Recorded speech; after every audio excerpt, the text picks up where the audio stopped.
Well, here runs the Eurobandit here once again, and welcome to another vlog. As the title says, I bought a new car, and no, it's not a classic Volvo, but rather a 1997 Audi A6 C4, as the generation is called. This is actually a renamed 100. They did a slight facelift in 1994 and renamed the 100 to A6. As you can clearly see, it's got a 2.5 liter TDI engine, and it's also a Quattro, which means it's all-wheel drive. Torsen, obviously. The Torsen version of Quattro is actually a great system, especially in these classic and future classic Audis. So anyway, here's how I got it. If you watched my previous video, you'll know that I sold my 99 Volvo 745 and why I sold it. I'll put a link to that video down in the description below. I wasn't really planning to buy another car to replace it with right away. Now I did the same thing as most of us car enthusiasts do. Basically browse the internet for cars, see what's for sale and whatnot. I do it quite often, and I basically saw this car. Now I wasn't really planning to buy it right away, but before I bought it, it had around 406,000 kilometers. And with that amount of kilometers, I thought that it would be just a typical diesel car that's been used a lot and not so much maintained, but it turned out to be the exact opposite, because this thing has been very well maintained, mainly mechanically. But the last owner also tried to keep it somewhat decent looking, and you know, as you can see, this rear panel has been repainted. I don't know how well you can see that on camera, but yeah, not the best job, but it's alright. Of course, rust starts to show up again. That's because there's rust in between the sheet metals where the spot welds are, so the only way to cure it is to basically cut this piece and weld some new fresh metal in there, and that way the rust will be completely stopped. And it's also got a bit of a touch-up. It barely took a month and the rust started to show up, because this thing has been touched up not so long ago by the looks of it. And the rear bumper is cracked, as you can see. I'll see if I'll fix it or replace it with another one. Now if you wonder what this cover in the middle is, it's actually the cover for the detachable trailer hitch. This side has a lot of dings. You can see quite a few of them, and this is a rather big dent, as you can no doubt see. And of course it's got a few scratches and whatnot, and some more rust over here. It's not a problem, I'll fix it in the spring or early summer, we'll see.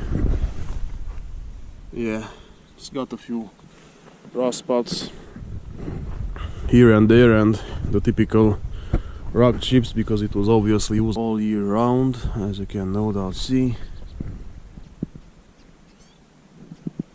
But other than that, it's a nice and solid car, and it's easy to tell that it's been well maintained. Now that doesn't actually mean that it doesn't need a bit of a maintenance. All cars need it actually, but it's very minimal, and it's also unusual because it's a diesel. In Sweden, diesels weren't popular because, you know, people didn't really like them. However, up in northern Sweden, they always sold a few diesels since the 1960s and even earlier. Back in the early 2000s, they actually raised the tax on diesel cars a lot. The annual tax for one of these, if it's a diesel, is around, in euros, a bit more than 800 euros per year. That's the annual tax, and that's insane. However, this car is registered as a van, which I'm gonna show you. It's got this guard over here. A lot of these cars are actually registered as vans, and that lowers the tax significantly because it's only a two-passenger car, and that makes the annual tax around 380 euros. So it's still a lot, but it's not that bad. However, in around the mid or late 2000s, they lowered the taxes on newer generation diesel cars. So I never saw a car of that generation being registered as a van. And of course, if the car is 30 years old or older, then it's classified as a veteran car. So regardless if it's a gas or diesel car, you don't have to pay the annual tax. Anyway, let me show the engine. And here's the engine, as you can no doubt see. Well, you can't really see a lot because it's got the cover on. It's a 2.5 liter 5-cylinder engine on 140 horsepower, mated to a 6-speed manual gearbox, and it runs like a dream. This is really the last decent Audi in my opinion, both design wise and quality wise. The 90s is still the era when the term German quality was still relevant. Here's the interior, as you can no doubt see. It's got a lot of space. It also has the original cargo mat. It also has some aftermarket alloy rims on 16 inches. The original ones are on 15 inches. These are all season tires. That's all it has. It doesn't have any summer tires. Now, as far as plans, I'm gonna use it as a daily driver. I also thought I'd use it as a long distance car whenever I would take a road trip and whatnot. Yeah, you can see the clear coat is also peeling off in some places.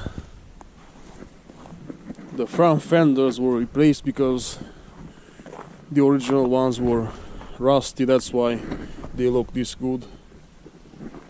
So the last owner had this car for 7 years and he took very well care of it. It's got some mounts over here which I'm gonna remove on both sides. So these are my main plans for this car. So I'm obviously going to have this rear panel repainted again because it doesn't look also great.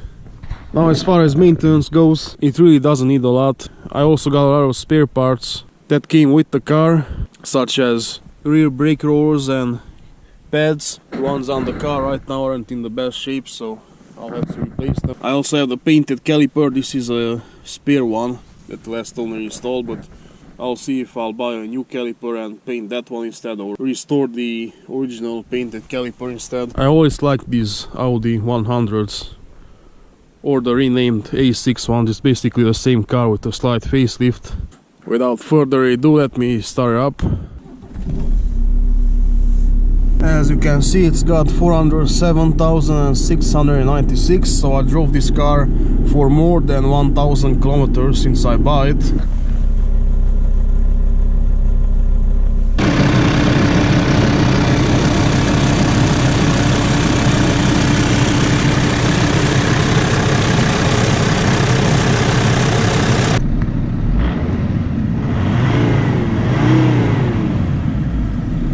I've purchased this car on the 5th of January of this year, so there you go. I buy it exactly one day after my birthday, so you could pretty much say I bought myself a birthday present.